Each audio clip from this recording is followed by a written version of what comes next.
Bonjour à toi, bienvenue à notre nouvelle capsule d'aujourd'hui. Aujourd'hui, comme promis, je viens de parler de Monseigneur François de Laval, François Montmorency de Laval, premier évêque de la Nouvelle-France.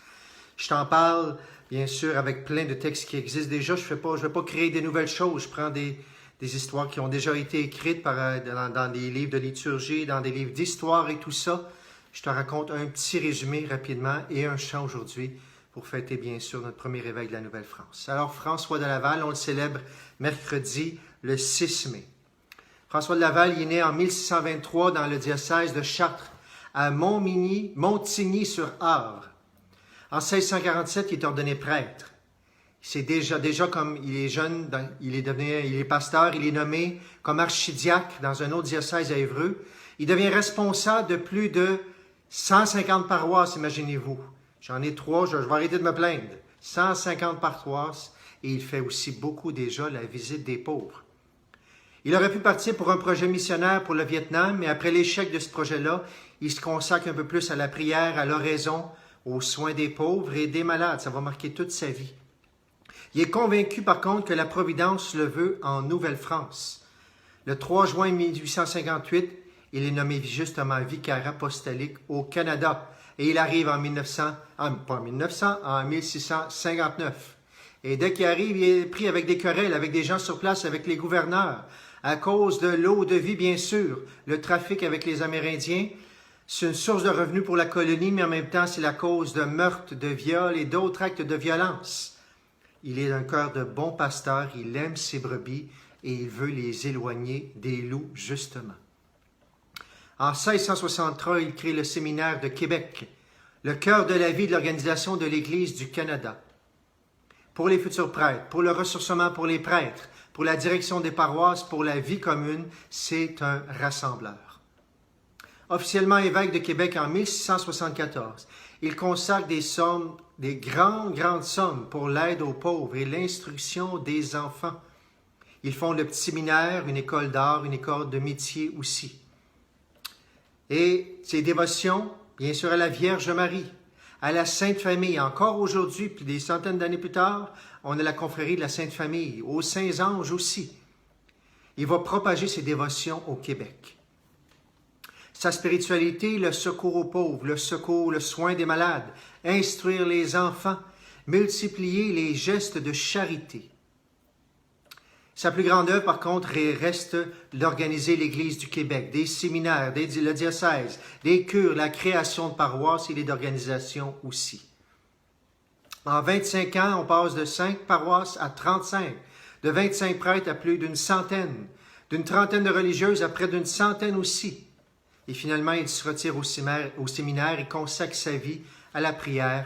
Il continue, bien sûr, à aider les pauvres. Et justement, Marie de l'Incarnation, qu'on a fêté la semaine passée, elle va dire de lui, c'est bien l'homme du monde le plus austère et le plus détaché des biens de ce monde. Il donne tout, il vit en pauvre, et on peut dire qu'en vérité, il a l'esprit de pauvreté. Il fait preuve d'un tel désintéressement, détachement à l'égard de ses pauvres, de ses propres réalisations, qu'il ne va pas hésiter à appuyer l'autorité de son successeur comme évêque, dont les vues sont pas mal différentes des siennes.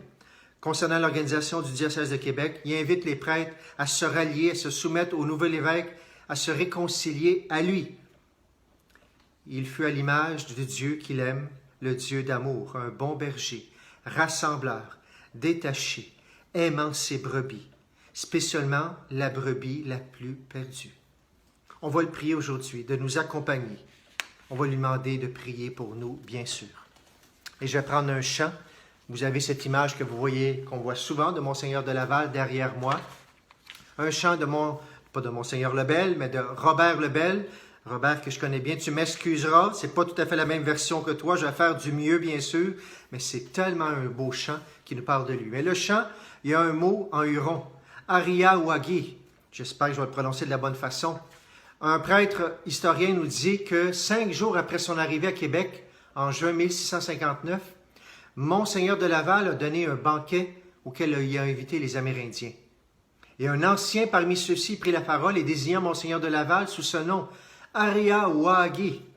Ça veut dire quoi? L'homme de la grande affaire. Pourquoi l'homme de la grande affaire? Il semble que le nom soit resté attaché à la personne de Monseigneur de Laval, parce que plus tard aussi, lors des funérailles, près de 50 ans après son arrivée, on va reprendre ce même nom-là encore.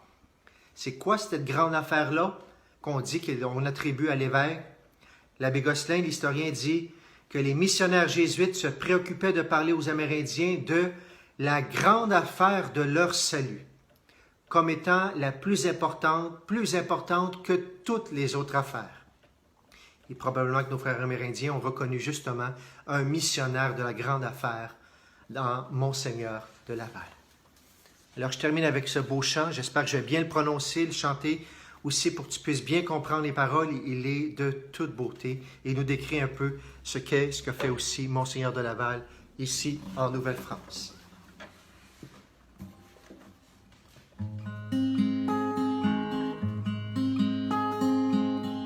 C'est là dans une humble chapelle, un jour à Saint-Germain-des-Prés.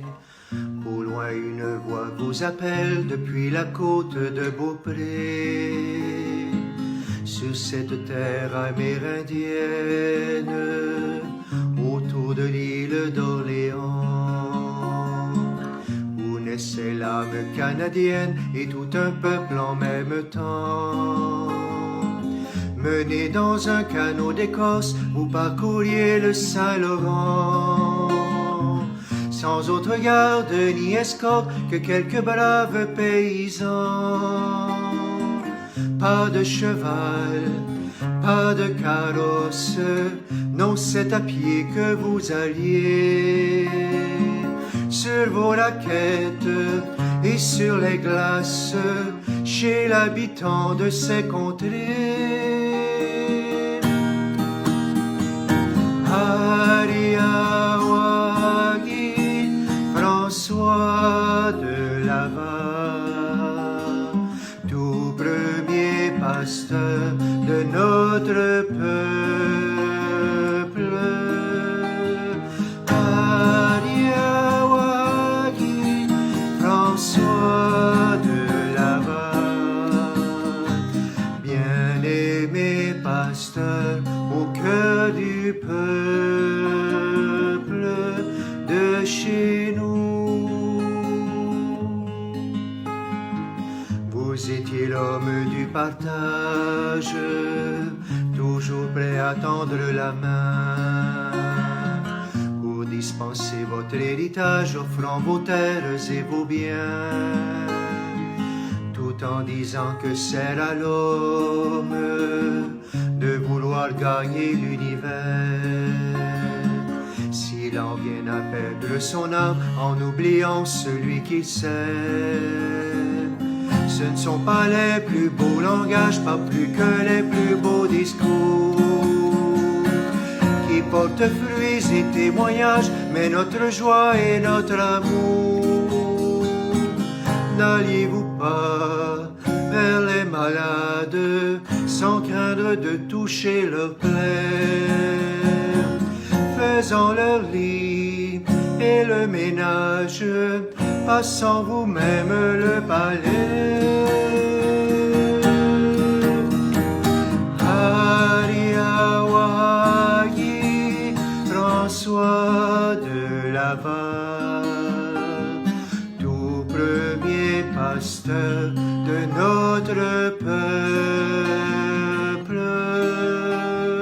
Ariawagi,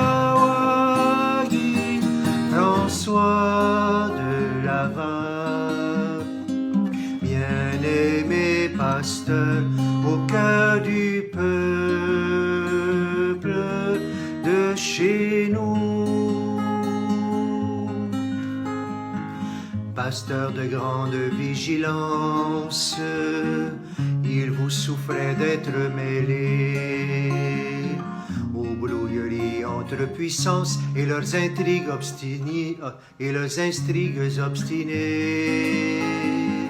Devant ces croix les plus amères, vous retrouviez dans l'oraison la confiance la plus entière et la grâce de l'abandon. sans même verser une larme, ni même jeter un petit soupir. Vous regardiez au creux des flammes, qu'Alentanée s'évanouit. L'œuvre de Dieu n'est plus de pierre, elle n'est pas non plus de bois. L'âme et le cœur de cette terre se construisaient sur votre foi. Ariawagi, François de Laval, premier pasteur de notre peuple. Ariawagi, François de Laval, bien-aimé pasteur au cœur du peuple de chez nous. On gagne plus par la tendresse que par des mots chargés d'aigreur. Aussi faut-il avec sagesse se faire aimer par sa douceur. Un simple geste d'impatience ou un visage rebutant peuvent conduire à la méfiance et tout détruire en un instant. L'esprit demande un cœur paisible, à la fois libre et recueilli, reflétant comme une eau tranquille la paix qui émane de lui. Au chant de Dieu, toute semence germe et grandit quand vient l'été. Qui n'a pas cette patience est en danger de tout quitter. Ariawagi, François de Laval, tout premier pasteur de notre peuple. Ariawagi,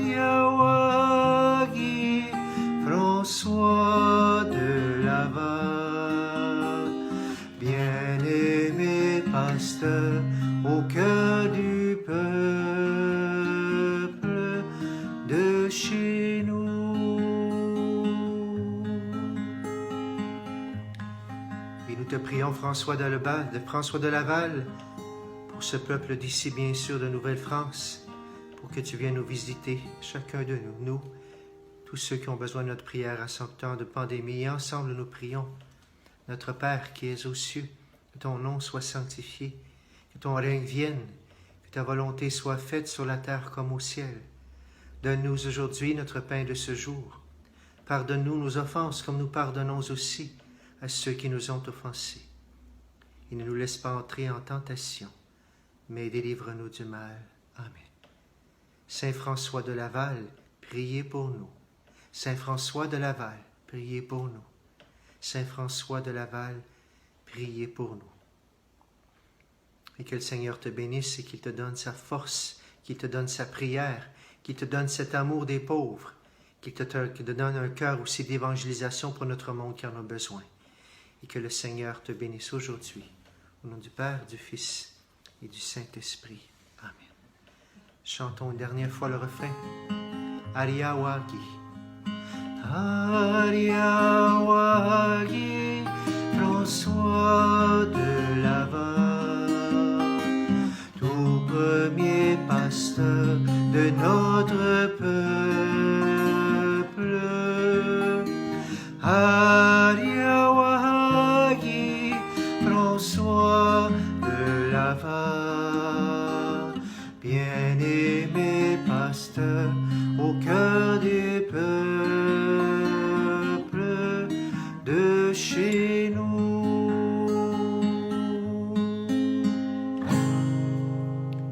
Amen. Bonne journée ou bonne soirée et à très bientôt.